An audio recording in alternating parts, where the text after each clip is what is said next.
Olá, pessoal, tudo bem com vocês? Eu espero que sim. Hoje eu estou aqui para dar algumas dicas para vocês sobre o mapa de engenharia do produto, tá? Então vamos lá para o enunciado. A contextualização. Então, a globalização gerou uma ampla competição entre as empresas, resultando em consumidores cada vez mais exigentes que buscam uma variedade de produtos em períodos mais curtos. Assim surgiu a necessidade da engenharia do produto, responsável pela criação, transformação e aprimoramento de qualquer produto, assegurando seu funcionamento e priorizando a satisfação do cliente com focos nas necessidades humanas. Então, aqui, pessoal, ele vai trazer um contexto para vocês, o que que era a engenharia do produto, o que que é o desenvolvimento de um produto, então, o setor do PDP. Também aqui embaixo ele traz mais um acompanhamento, né? Então, aqui ele fala que o PDT inclui acompanhamento de produto após o lançamento, então não é somente a criação do produto, mas sim também pensar ali numa logística reversa, né? No retorno desse produto para reciclagem ou até mesmo para os aterros sanitários, enfim. Dando sequência, ele explica ali sobre a responsabilidade social, então ele quer dizer questão ali de acessibilidade, né, das edificações, mobiliário e tudo mais. E eu acho interessante a gente ler, enfasar esse último parágrafo aqui, que ele fala que, conforme o levantamento do Instituto Brasileiro de Geografia e Estatística, o IBGE, em 2021, 8,4% da população brasileira acima de 2 anos, representado de 17,3 milhões de pessoas, possui algum tipo de deficiência. Em um instante, a vida de muitas pessoas podem transformar-se, como no caso da atleta Laís Souza, que sofreu um acidente durante o treinamento de esqui e fraturou a terceira vértebra cervical, se tornando tetraplégica.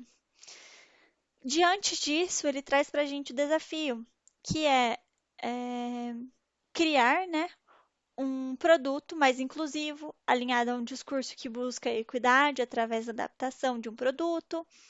Daí, este projeto de mapa tem como objetivo desenvolver um dispositivo doméstico destinado a auxiliar e simplificar a rotina de pessoas paraplégicas.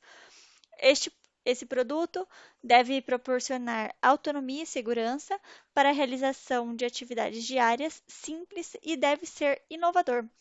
Então, ele traz esse desafio para vocês. Na etapa 1, corresponde ao item de compreender o cliente. Então, compreender as necessidades do cliente. Então, ele traz ali no contexto que as necessidades dos clientes são dinâmicas, impossibilitando a criação de uma lista definitiva dessas demandas. É evidente que o mercado é influenciado por fatores como novas tecnologias, surgimento de competidores e flutuações na taxa do câmbio, entre outros. Diante desse cenário, os clientes desenvolvem expectativas e necessidades, enquanto os produtos existentes podem perder a atratividade. Ouvir atentamente o cliente é essencial para aprimorar suas necessidades e criar soluções alinhadas à expectativa. Além de compreender, é crucial surpreender. Ao buscar entender as reais necessidades por meio da voz dos clientes, é imperativo desenvolver os elementos necessários para identificar suas verdadeiras demandas. Aí vem o item 1.1, que é a investigação das necessidades do usuário. Então, nesta fase, é crucial adquirir uma compreensão empática do problema em que se busca resolver, geralmente por meio de pesquisa direta com os usuários. A empatia desempenha um papel fundamental em um processo de design centrado no ser humano, como, por exemplo, o design thinking, pois permite deixar de lado as próprias suposições, proporcionando uma visão autêntica dos usuários e de suas necessidades. Então, diante disso, aqui na etapa 1.1, ele pede para vocês fazerem uma pesquisa das necessidades ou dificuldades dessas pessoas e apresentar os resultados, assim como as referências dessas. Então, eu acho interessante a gente ressaltar que ele ali deu como desafio a gente desenvolver um dispositivo doméstico para pessoas paraplégicas, né? Então, pessoas paraplégicas são aquelas que perderam os movimentos das pernas, porém ainda têm os movimentos dos braços, das mãos e assim por diante. Então, tendo isso em mente, ali através dessa ideia do design thinking, a gente consegue levantar algumas necessidades básicas que o ser humano precisa para estar desenvolvendo qualquer atividade. Entre elas, a gente pode destacar a autonomia, porque um ser humano que não apresenta nenhum tipo de deficiência, ele tem uma autonomia plena, podemos dizer assim, né? Então, ele tem 100% dessa autonomia. Porém, um deficiente, no caso, né, uma pessoa paraplégica, ele tem a sua autonomia limitada. Então, é importante que, para essas pessoas, terem um equipamento que proporcione uma capacidade de realizar as atividades diárias sem depender constantemente de cuidadores ou de outras pessoas. Então, a autonomia é um ponto-chave de uma das necessidades que os clientes podem ter. Outro ponto também é a facilidade de uso, né, que está alinhado ali com a autonomia, porque além de proporcionar autonomia para essa pessoa, ele também tem que ser fácil de ser usada, né? Então, a facilidade de uso é uma necessidade importante para tornar o equipamento doméstico acessível às pessoas paraplégicas. Essa solução pode ser intuitiva e de fácil operação, mesmo para quem tem essas determinadas limitações físicas ou motoras, né? Outro ponto que dá para a gente destacar nessas necessidades seria a mobilidade, né? Porque as pessoas que são paraplégicas, elas têm uma certa limitação de mobilidade, de rotação do tronco, né? De muitas vezes por mais que ela ainda tenha o movimento dos braços e das mãos, às vezes tem algum tipo de limitação, né? Teve alguma sequela nesse quesito também.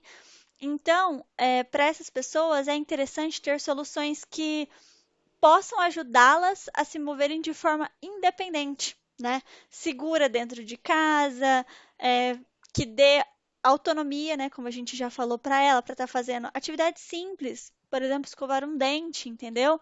Às vezes um adaptador ali para estar colocando na mão, para estar alcançando a pasta de dente. Então, são várias ideias ali que a gente pode estar surgindo, tá? Indo ali para o item 1.2, né, ele pede para estar criando uma tabela de necessidades do cliente. Então, com base nos itens que a gente levantou no 1.1, né, então tendo ali como exemplo mobilidade, autonomia e facilidade de uso, com base nesses 3 itens, a gente vai desenvolver a tabela de necessidade, que é uma tabela detalhada ali das necessidades que o cliente precisa, né? Que essa pessoa, no caso, precisa. E ela deve abranger as funções essenciais do seu produto, deve ter para atender às necessidades, né? Então, vamos pensar ali, né? Ele deu falando que é no mínimo 3 funções, então, perdão, no mínimo 4 funções. Então, no item 1.1, também seria interessante você ter no mínimo 4 funções. Eu dei exemplo de 3 para vocês e fica a outra como um desafio, tá? Então, tendo ali como exemplo, por exemplo, tendo ali como uma função, né, exigida, né, como uma necessidade do cliente, é, por exemplo, a facilidade de uso, né, a gente pode dar uma necessidade, como eu já falei ali, por exemplo, escovar os dentes, né? Então, um adaptador, vamos pensar ali, um adaptador para alcançar a pasta de dente, né? Um adaptador para estar alcançando a altura da pia, né? Alguma coisinha ali que às vezes a casa não é adaptada, então a pessoa precisaria tipo de um mini elevador, vamos supor, né? Aqui, gente, a gente pode ser criativo, então a gente pode inovar, pode pensar em várias coisas que sejam facilitadores para esse tipo de pessoa, tá? Então, ali você vai criar uma tabelinha que de um lado vai ter a função exigida. Então, no caso, né, como eu dei o exemplo, passar a pasta de dente na escova de dente, né? Passar o creme dental na escova de dente. E do outro lado, você vai ter a necessidade do cliente. Então, você vai colocar facilitar o uso da. Facilitar a autonomia ao escovar o dente. É um exemplo, né? E assim por diante, vocês vão criando as funções que o produto de vocês vai ter, juntamente atendendo às necessidades que o seu cliente precisa. Então, atendendo às necessidades de uma pessoa paraplégica. Tá bom, pessoal? Essas aqui seriam as dicas da etapa 1, tá? Para mais informações com relação à etapa 2, etapa 3, 4 e 5, a gente vai estar à disposição para vocês no WhatsApp. O nosso número está na descrição.